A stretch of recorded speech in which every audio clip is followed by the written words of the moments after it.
Yo. Yo, Steph, wake up, baby. Yeah. Yo, Steph, wake your ass up. Come on. I'm up. Steph, wake up. I'm up. Lindsay, what the and I'm up. Come on now, I'm coming to get you. Mm. Yo, dude. I'm up. Yeah, I hear you, man. I'm up. Yo, take down this information. Where's my pen? This down. I'll be with you, 5 to 4. 5 to 4. Going to Leicester. Leicester. To HQ recording. Oh, Tear? No doubt, dude. You know we're going to get this interview. Okay, yeah. You alright? I'm up. Yo, Steph. I'm up, man. Okay, alright, I'm up. Come and get me. 5 to 4. HQ.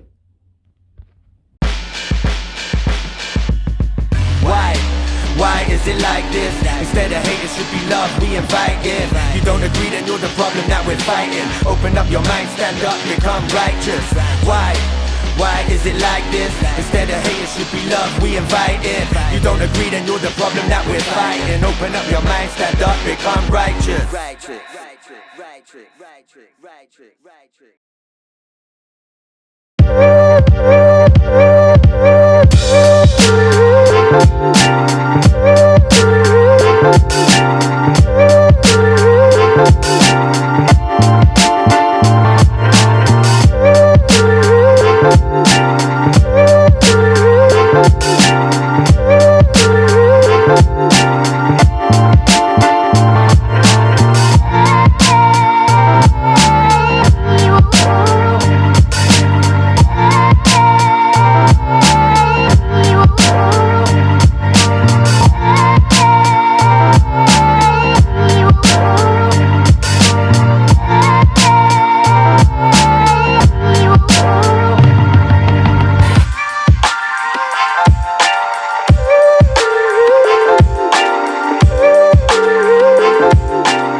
So, let's make a start. And here we are in the studio with Teo, the legendary, the mystery, the magic. The man that is, I know, yeah, we're building you right up here. But we feel eternally grateful for your skills because we wanted to produce an intro for the podcast, something that we're both into music anyway, me and Steph, and we felt that we didn't just want any old thing, but we also didn't have any clue where to start. So we came along to HQ recording, and we're matched up with you. And what you hear at the start of our podcast is, you know, we've got our vocalist, Lee Noakes, so it's worth mentioning. And yeah, I watched as it came together on a screen, as it started off as a beat, and then he put down the lyrics, and then it all came together. And to me, I don't know what you did, so this is what we're going to talk about. Cool. Let's So do it. yeah, so what is your role then? Am I right in saying music technician, music producer? Here at HQ. Yeah, let's talk about HQ first. Sure. So I'm one of the audio engineers here, one of the sound engineers. We have a few of us, and we'll take freelance clients. So they'll call up, say, I want to do X, I'm a drill artist, I'm a pop singer, I'm a South Malaysian folk artist. And then the management will decide who fits best. And then we get booked in a session. Bit cracking. Nice. So would you say that you've got certain types of music that are your strengths at producing, or that you prefer to produce? Sure. So if I'm producing music, as in creating it, I'm mainly focused on pop music. And in terms of making beats and so on, anything that's hip hop or like trap related, kind of electronic. Yeah. I'll be honest, it's quite easy. So, yeah. You know, So talk us through that. Talk us through that kind of that you said. If you're creating it, if you're creating the beat, so there's obviously kind of layers to making the track from start to finish. Sure. So could you kind of give us, or imagine that we are I am totally new to this whole kind of scene. I wouldn't know where to begin. So give us that kind of dumbed down version of start to finish of how you would create a track first. So if I'm making a track for a client, it always helps when they have a clear impression in mind of how they want it to sound. Not like too clear, because if they're like, oh no, I wanted it to sound exactly like this. Like, okay, well, you're only paying for 4 hours. So I can't give you a lot. But there's a lot of artistic license that goes into creating something from what you've got this idea to the actual product. Yeah, definitely. So I say, if you know what you want it to sound like, for instance, like, I don't know, I want to come in and I want to do a song that's like Low by Flo Rida and T-Pain. Yeah. It's like, great. So you'll listen to the beat, have a listen to the various sounds. And in a situation like that, I'd pretty much always begin with the drums.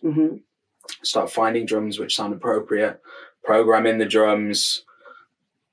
And the speed of it and the kind of... the tempo, because the tempo and then the feel of the rhythm of it, you'll begin making, I guess, the foundation of the track, starting introducing the bass, make the bass sound right, and then every sound you select as you go, that's always going to impact how the track feels, and it's the way the piece of music at the end feels that's important. So you wouldn't, if you were making a track like Low by Flo Rida, you wouldn't have like a bass, you wouldn't have like a classical bass in there or something.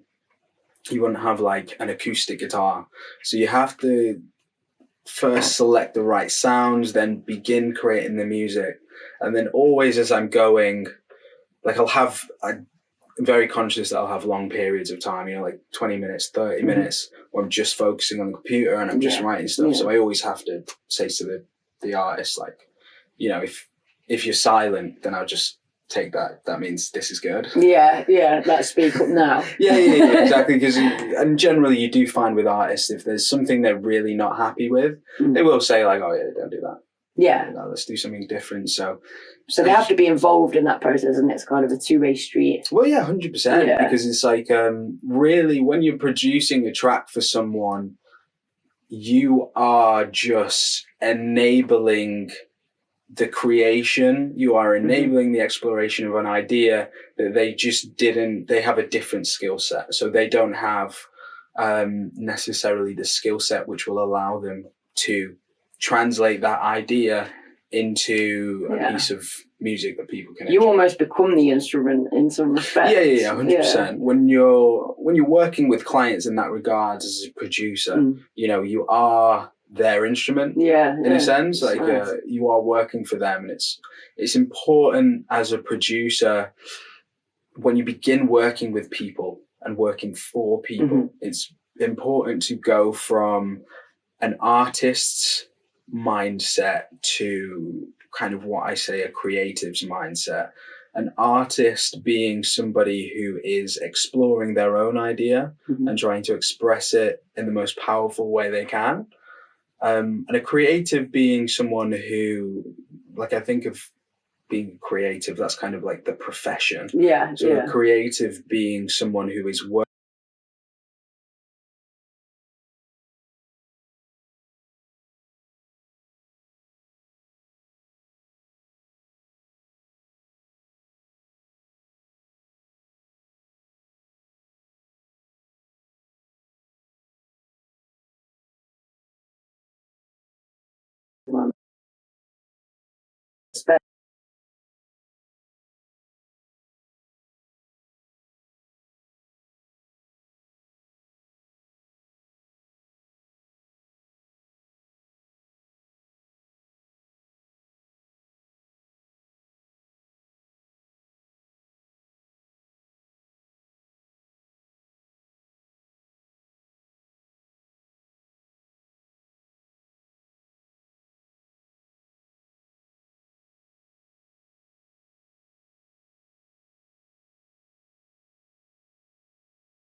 kind of thing. There's depth to it, isn't it? It's like you're creating something that they feel is right. Sure. So there's no kind of clear goals to reach. It's more of a process of getting there and, trying that, taking that away, adding that in. A bit like baking a cake, and then it's hopefully, hopefully going to end up. I use that as a metaphor all the time. We love a good metaphor. We love a good metaphor. We do love a good metaphor.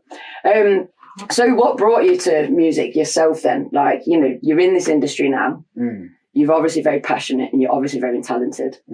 Has that always been the case? Were you kind of like one of these kids that loved music and, you know, did you have music in the family? Oh, yeah, 100%. Yeah. I was always very drawn to music.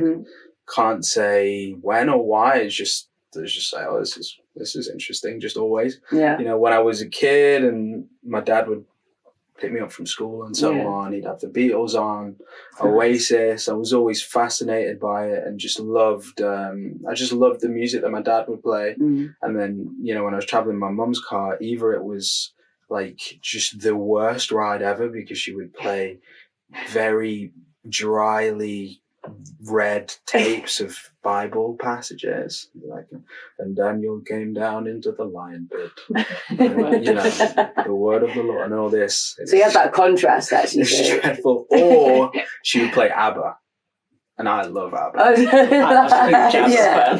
Either it was a great ride or it was just a really bad one. So I suppose in a way it kind of, very young you learned that you loved music and then you had this contrast where it was like, no, I much prefer feeling the way that music makes me feel. Yeah, 100%. And that's what got me interested in music. And then I began a little bit of classical training when I was in school.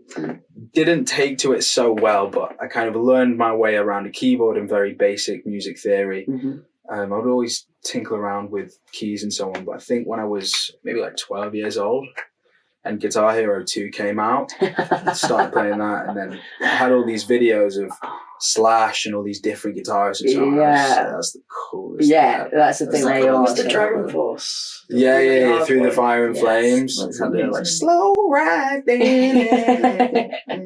Yeah, that was great. So was that finding the guitar, was that quite a, you know, and then I was just obsessed with guitar and I began writing little indie songs and so on. And that's really when I began to explore things creatively.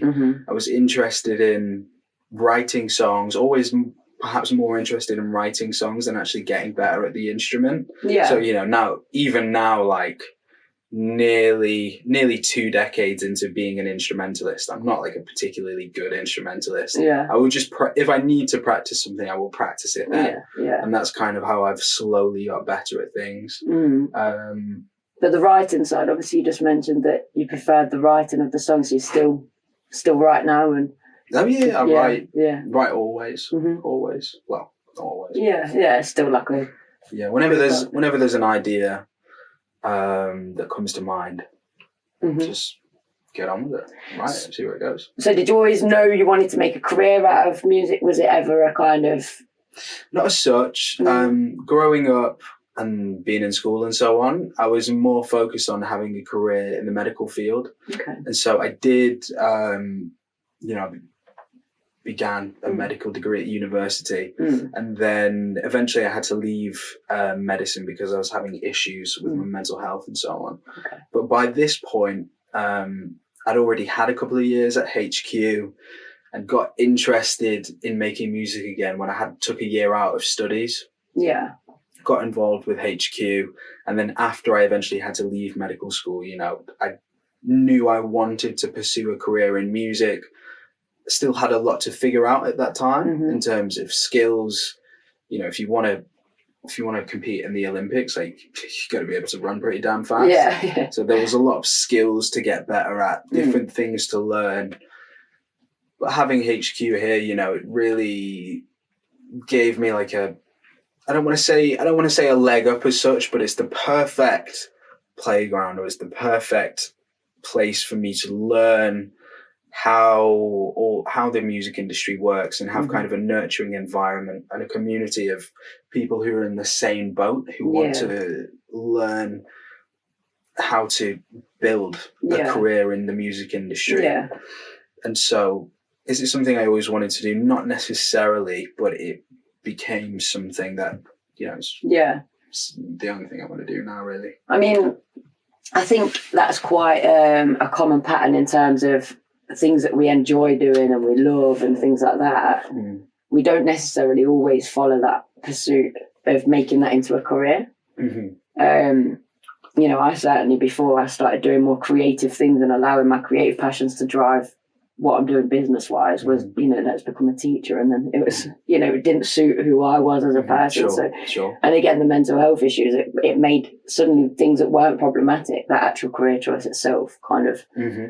Yeah, so that happens. Yeah, so I think there's a big thing to be said about kind of following those passions. And if there's something you enjoy, try and work out more around how can you get involved in it further. And that's where HQ, having all of it under one roof, has allowed you to kind of test your skills in different areas and see which bits work for you, or how you could kind of forge that career for yourself. Yeah, it's definitely, what's good about it is the way Yasin, who's the owner of HQ, the way he's, I don't want to say handled, but the way like mentored kind he's of mentored, yes, but like the way he's treated me, as opposed, he tries to give each of us kind of what he thinks we need. Yeah. And so with me, he's always taken like a step back approach and just been like, look, I'm sure you'll get there. Whatever it is.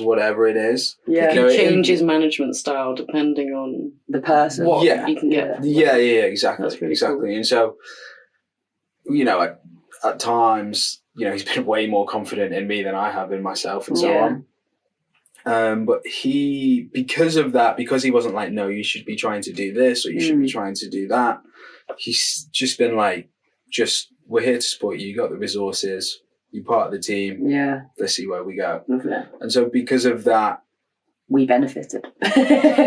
yeah, absolutely. Yeah. And it's benefited me in terms of I've been able to have a wide, like a really big amount of experience, like learning all of these different things. Like, what does it mean to be a singer? What does it mean to be a producer? What does it mean to be an artist manager or a label owner, or someone who's in a band, and like all these different hats? Or, you know, see all of these different things and then really decide what is it that I want to do and what niche, what corner of the music industry would someone like me fit in? And then how do I actually go about fitting into that and making a sustainable career from it? Yeah, and I think this is the thing, isn't it? The music industry there's so many roles and positions that people could kind of find themselves within and hopefully flourish in, especially if they've already got those creative you know, talents and drives in the background. One of the things we're really interested in is the link between the kind of therapeutic kind of role of music. Personally, in the past, I had to introduce like a No Music Monday because I find it so stimulating that actually sometimes I need to give myself a break from listening to music. So, and I mean, is that something, do you think that music has got a therapeutic kind of role? And does it play a therapeutic role in your life as well as being a professional choice? Definitely. In terms of, I mean, one of the things I ask myself is okay, so how do I make music which is valuable? Because it's only by making something which is valuable to enough people you're going to be able to communicate that value, get investment, and then turn it into real revenue. You know, you have to make something that's worth something before you can get a reward for it. But then it begs the question, like, why is music valuable in the first place? And so a lot of that is it's because of the way that music inspires feelings and can change feelings and can control it. So does music have a therapeutic role? Absolutely. Because, you know, artists, then the creation of records or live performance makes people feel a certain way. Sometimes like a really sad, heartbreaking piece of music is the best thing for you. Sometimes, you know, you're at the gym and you've got the pumping music and so on. It gets you in the mood. And, you know, like I went to see Subfocus. I went to see Subfocus last Saturday. dreadful idea. Had a great time, don't get me wrong, it's just like, it's not my scene. Yeah. So I went with a few friends, with friends in first and second year of uni. We've all been friends over years, like a kind of reunion thing. And then when they told me that the doors didn't open till 10 p.m, I was like, that's insane. That's insane. You get there, everyone's sweating, they're off their face. Yeah. And it's like that music, that's the music for that environment, and it enhances people's human experience for those few hours and so on. In terms of it being therapeutic, I don't know how therapeutic that is.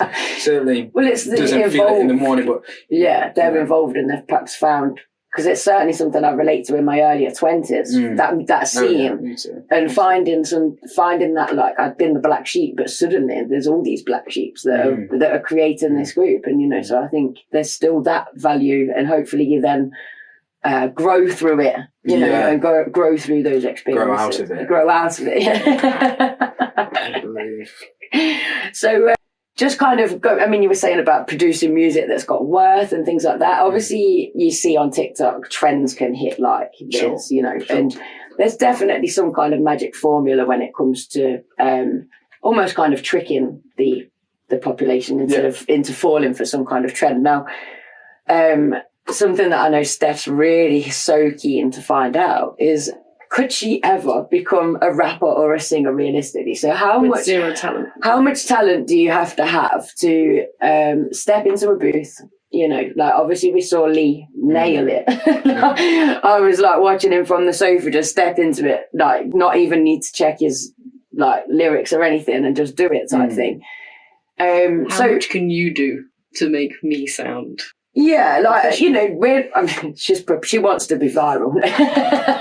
I'll do it. We're thinking, like, if there's listeners out there that had got that dream, they're not trying to be famous, but, if they wanted to put a track down and they could book him for a couple of hours, and, I know that you can make people feel comfortable and things like that. How much talent do you have to step into the booth? So it depends what kind of music you're making, because certain types of music naturally rely a lot more on the technology that's available, or it is the technology that creates the sound there. If you take the type of rap where there's a lot of auto-tune in it, then naturally you expect somebody to have a lot of auto-tune in there. There are certain things you can do with technology to edit a person's performance and make it sound palatable. Just to enhance it.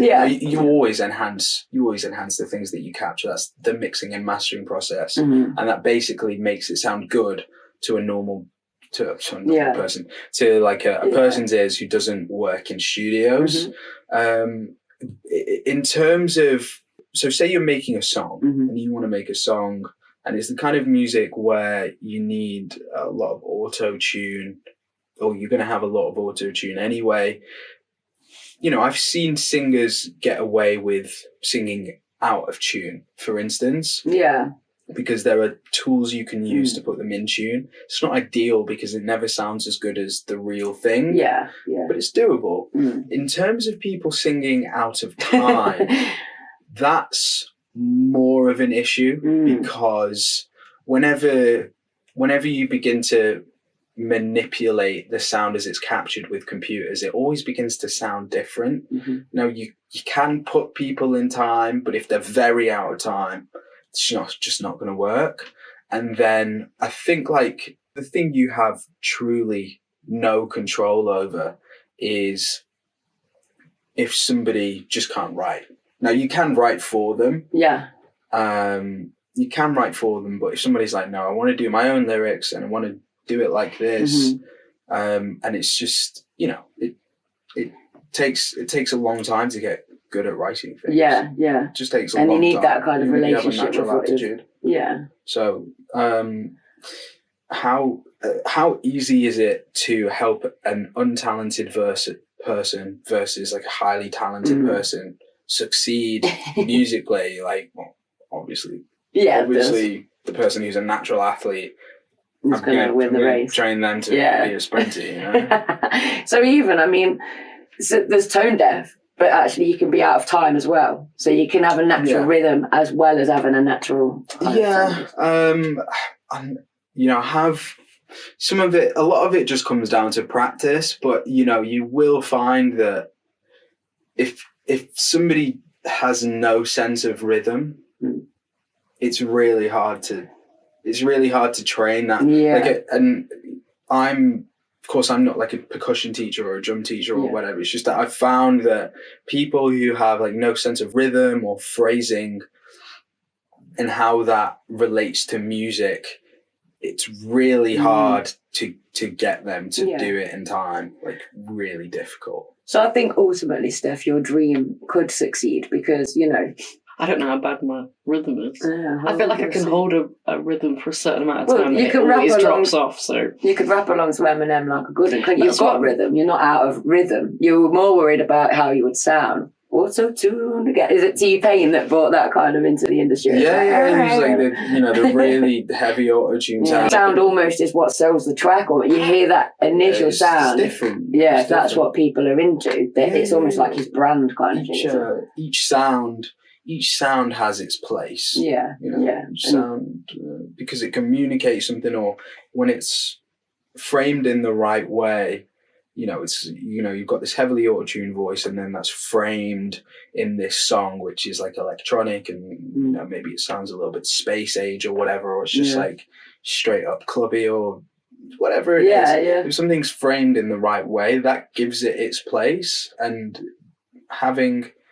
it's all about a complete package. Everything has to be complete. Like if you looked at I don't know, what's a famous painting, the Mona Lisa, and she was holding an iPhone, it's not really going to work. But so it's all about time that or place. So it is that bigger picture, and that essentially is your role, is to kind of bring in all of those elements and create that final masterpiece. I think so. When you're wearing your producer hat, I think it's about looking at the piece of work that's been the idea. So say Steph wrote a song on a guitar and then came to me and was like, "Oh, I want to turn this into a track."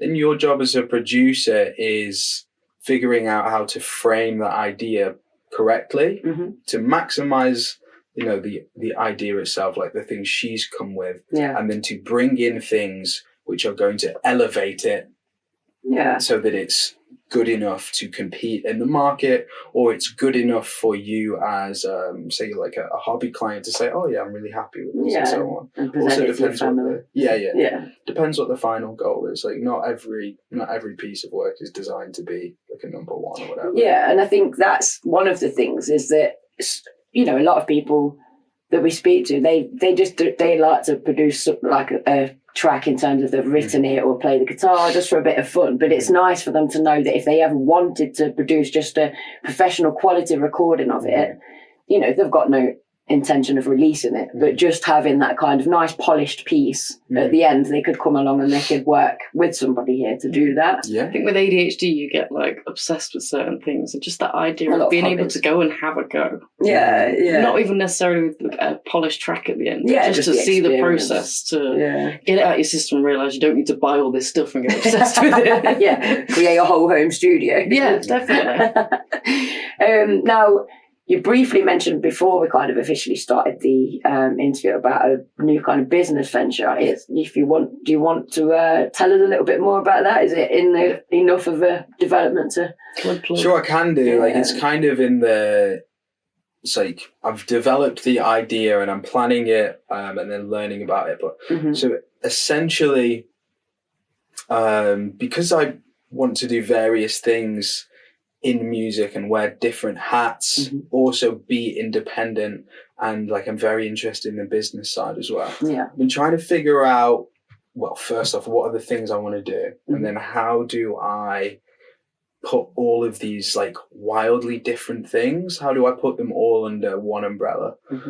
So the name of my company is going to be called Tempest PLC. Just Tempest is the name I came up with. Yeah, I like it. Tempest no real PLC, meaning. Remember it. just thought Tempest sounded good, and also TMP, tempo. I'm sure the kids will like it or whatever. And then so under that you have my production project, slash me as basically my urban music project, which is very, very electronic. I want to fill kind of a currently unexplored niche in the UK urban market, which is very psychedelic, very electronic music influenced. Then there's my, perhaps not solo artist, but the band project I'm working on at the moment, which is called Silk Scars. And so this is me as a songwriter. It's very indie soul, if you like. And this is like much more emotional, but it's completely different music. Going from big 808s to, like guitars and I don't know, folky sounding stuff. And then alongside that, there's also me as a studio engineer. So the business there will be Tempest Studios, something like that. And so that will allow me to market myself as a freelance engineer, but then keeping everything under the same brand really helps me with obviously thinking of how to administer things, like understanding that these are different brands, but they're under the same umbrella company. But then also for the future, there may be further things I want to do. Maybe in the future, I'll have my own recording studio or my own record label. And so having one business with companies or brands beneath it kind of really helps me just conceptualize how to do that. And so I've just been learning more about what makes businesses work, what makes ideas work, what do people like what is the psychology of marketing and all this stuff. So really at the moment, I'm just trying to learn as much as I can. Keeping busy then with all of that. When I can be. Very interesting topics when you start looking at what makes people buy and what makes people choose. Sounds great. And I mean, we can relate because we're a Different Human Design is our kind of overall brand, and then underneath it, we've got this as the podcast, and we've got our platform. So I think it allows that flexibility. And that creative control. And it seems like a one-stop shop that you kind of looking forward to, and you've got your trusted people to know that if I need to do this area of work or this area of work, you've got then people that underneath you already. That's the hope. That'd be wicked. That sounds really good. So before I ask the final question, I've just thought we didn't ask you who influences you in music. I mean, you mentioned some iconic kind of, like you've mentioned ABBA, you've mentioned Beatles, you've mentioned Oasis even. Is there anybody that has really influenced your style of music or even your life kind of thing that you've related to? In terms of my biggest influences, I think I'm always very drawn to people who do things really well, but then also are very innovative. And so this could be, they make music that's very emotional or it's more electronic. I always think about Skrillex in terms of electronic music, just absolute innovator, creative genius. But when I'm making electronic things, I also think of like Kanye West, the Yeezus album. People who, with music, you always have these cliches like pushing boundaries. All this stuff, but it's like I'm not really, in a weird sense, I'm not huge on listening to music because ever since I began learning to produce music, I always take it apart. And so music becomes like a very intellectual exercise. And so I enjoy listening to music which breaks through that in somehow. And like either it's so good that I'm like, wow, I'm astonished at how technically brilliant it is, but then it's also, it makes sense and people can listen to this music. It's not just technique, it's not just like over the top for the sake of being over the top, and it loses itself in being so clever. Artists like James Blake, I'll always love Oasis, the Stone Roses, all of that works great. Thinking of newer stuff, there's a band called Big Thief who I just absolutely adore. The lead singer Adriana Lenka is just a genius songwriter, brilliant group of musicians. Arctic Monkeys, I'll always love the Arctic Monkeys. Yeah, one of my friends is so excited that they're at Glastonbury this year. Yeah, she's literally beyond herself. But very nice. Yeah, very nice. So I have lots of influences. Really, I just like people who do it the best in a sense, and it doesn't feel like art for art's sake. It's just it's so difficult to exactly say why I enjoy the music I enjoy. But some of it's just like very emotional and honest. Yeah. Some of it's just really well made. Yeah, so it's not just like kind of a tick box exercise, is it? It's not like I like this and I like this. Yeah. So final question then that we're going to be asking all of our guests is, if you could give your younger self any kind of advice about anything in life, it doesn't have to be music related or career related, or what would you you can take as long as you like to think about it, because we can always cut a 20-minute thinking process out. I just say get an earlier night. Just relax and chill. Just go to bed. Get a good night's sleep. What's the word? Like early to bed, early to rise. Makes a man healthy and wise. Oh yeah. Just do that. Don't stay up. Yeah, I like it. Early to bed, early to rise. Makes a man healthy and wise. Makes a man healthy and wise. There we go. That might be the title of the the podcast. Going in my new rap. Early to bed. That's it's going to be fun. You'll hear it. Your rap.